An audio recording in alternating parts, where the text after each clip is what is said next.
नमस्कार। इन खबर में आपका स्वागत है। बिहार में अभी विधानसभा चुनाव संपन्न हुआ है। एनडीए 125 और महागठबंधन 110 पे जीता। कांटे का मुकाबला हुआ, लेकिन महागठबंधन के मन में ये टीस है कि ये जीत बेईमानी से हुई है। जनादेश कुछ और था, फैसला कुछ और आया, लिहाजा वो लगातार सरकार पे हमलावर है। मेवालाल चौधरी शिक्षा मंत्री का इस्तीफा जैसे ही हुआ, तेजस्वी यादव का साहस और ज़्यादा बढ़ा। उन्होंने कहा कि चैन से नहीं बैठने देंगे, 19 लाख रोजगार पे सवाल पूछते रहेंगे। उससे पहले जैसे ही विधानसभा का सत्र बुलाया गया, विधायकों के शपथ ग्रहण होने लगा, उसके बाद बारी आई स्पीकर की। स्पीकर में सामान्य तौर पे देखा यह जाता है कि कौन सा पलड़ा भारी है तो सर्वसम्मति बना लिया जाता है, क्योंकि जैसे ही कोई भी विधायक स्पीकर की कुर्सी पर बैठता है तो वो किसी पार्टी का ना होकर के सदन का हो जाता है और सबको साथ लेकर के चलना होता है। उसका रोल बड़ा न्यूट्रल है, वो एम्पायर की भूमिका में आ जाता है। लेकिन महागठबंधन ने स्पीकर का उम्मीदवार उतारने का फैसला किया, यानी कि सर्वसम्मति से चुनाव नहीं होगा। तो उधर से जो अवध बिहारी चौधरी महागठबंधन के उम्मीदवार बने हैं, उन्हें अनुभव के आधार पर तरजीह देने की बात की गई है। और भाई वीरेंद्र जो आरजेडी के प्रवक्ता हैं, वो कह रहे हैं कि अंतरात्मा की आवाज़ पर वोट करें सभी विधायक। निश्चित रूप से वो छठी बार चुन करके पहुंचे हैं तो उनका अनुभव ज़्यादा है। जो बीजेपी ने विजय कुमार सिन्हा लखीसराय से जो चुन करके पहुंचे हैं तीसरी बार, उनको जो है विधायक उस स्पीकर के लिए उन्होंने उम्मीदवार बनाया है। स्वाभाविक रूप से जब बीजेपी ने उनको उतारा है तो वो एनडीए के उम्मीदवार हो गए। अब विजय सिन्हा कह रहे हैं कि देखिए, अनुभव तो सबको सबको साथ लेकर चलने से ही आता है और निश्चित रूप से हम सब सीख लेंगे, सब कर लेंगे। उनको सुन लीजिए जरा। व्यवस्था जो चला है उसमें सर्वसम्मति से अभी तक वातावरण बना है और हमने आग्रह भी किया, हमारे नेतृत्व, हमारे नेता भी आग्रह किए हैं, डिप्टी सीएम आग्रह किए हैं। ये सर्वसम्मति से बननी चाहिए, एक सकारात्मक वातावरण बनना चाहिए और अभी तक सबको मिला के लेके चलने का भाव रहा है, ये भाव आगे भी रहेगा। बोलते हैं नंबर है उनके पास, और अवध बिहारी चौधरी आपसे ज़्यादा एक्सपीरियंस होल्डर है। अनुभव की बात है तो आरजेडी के अंदर कई अनुभवी लोग बैठे हैं, लेकिन नेता प्रतिपक्ष जो बने हैं उनके मुख से ये विषय तो नहीं ही निकलेगा। अच्छा, नंबर का क्या बोल रहे हैं? नंबर मेरे पास है, कल मैं हमारे पास बहुमत है। अब चलिए, ये तो लोकतंत्र में नंबर समय पर निर्णय होगा, समय पर निर्णय होगा। सर्वसम्मति की वातावरण का आग्रह आज भी हम कर रहे हैं और हम लोग चाहेंगे कि एक अच्छा भाव पैदा हो, सकारात्मक वातावरण बने।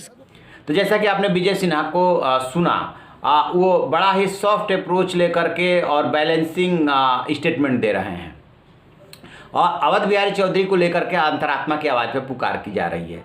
तो अब जरा वहाँ के गणित समझिए।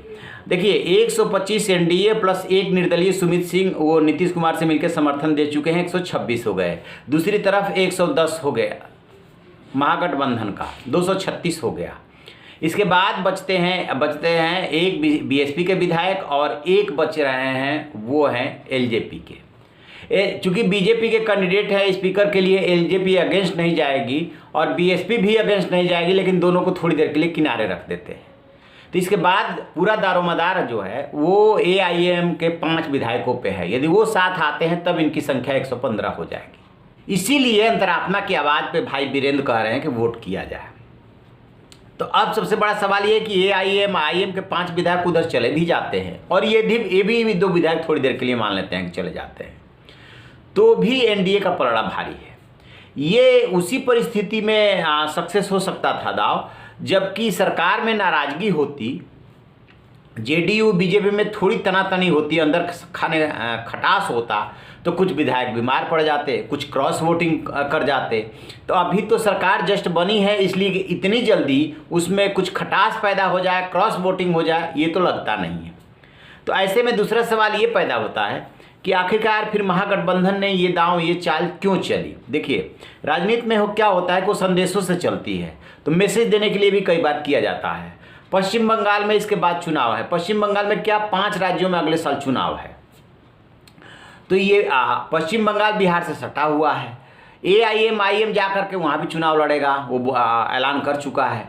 तब देखने वाली बात ये है, शायद महागठबंधन ये देखना चाहता है कि आईएम उधर तो जा नहीं सकता क्योंकि बीजेपी है उधर, तो उसके पास 2 ही विकल्प है कि या तो वो इनके साथ आकर के इनके फेवर में, महागठबंधन के फेवर में वोट करे, या वो अनुपस्थित रहे तो अनुपस्थित भी नहीं रहेगा, वॉकआउट करे वो भी नहीं करेगा, तो क्या इनके साथ आएगा?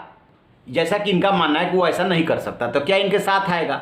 इन्हीं 5 विधायकों को परखने के लिए या क्रॉस वोटिंग की उम्मीद में जो है ये उम्मीदवार उतारा गया है कि इससे ये पता चले कि किसके साथ कितने विधायक हैं। तो दरअसल जो है महागठबंधन का मानना ये है कि सरकार ज़्यादा दिन तक नहीं चलनी है, और नीतीश कुमार चूंकि 43 विधायकों पे सीएम बने हैं, बीजेपी का जो हर हाल में अपना जो टारगेट है वो है अपना सीएम बनाना, तो बहुत दिनों तक नहीं खींचेगी। कहा जा रहा है कि पश्चिम बंगाल चुनाव के बाद बीजेपी ऑपरेशन लोटस कर सकती है बिहार में। खैर अभी वो दूर के कौड़ी है, तो उसकी तैयारी में महागठबंधन अभी से लगा हुआ कि एक मंत्री का इस्तीफा करा दिया, स्पीकर का कैंडिडेट उतार दिया, इसके बाद जो है 19 लाख रोजगार पे सरकार की घेराबंदी होगी। चूंकि विपक्ष मजबूत है, कांटे का मुकाबला है, 125 और 110 में कोई बहुत ज़्यादा अंतर नहीं है, और जो कुछ सीटों पे 10-15 सीटों पे जो हार जीत हुई है बहुत कम वोटों से हुई है, तो विपक्ष जो है हावी रहने की कोशिश करेगा।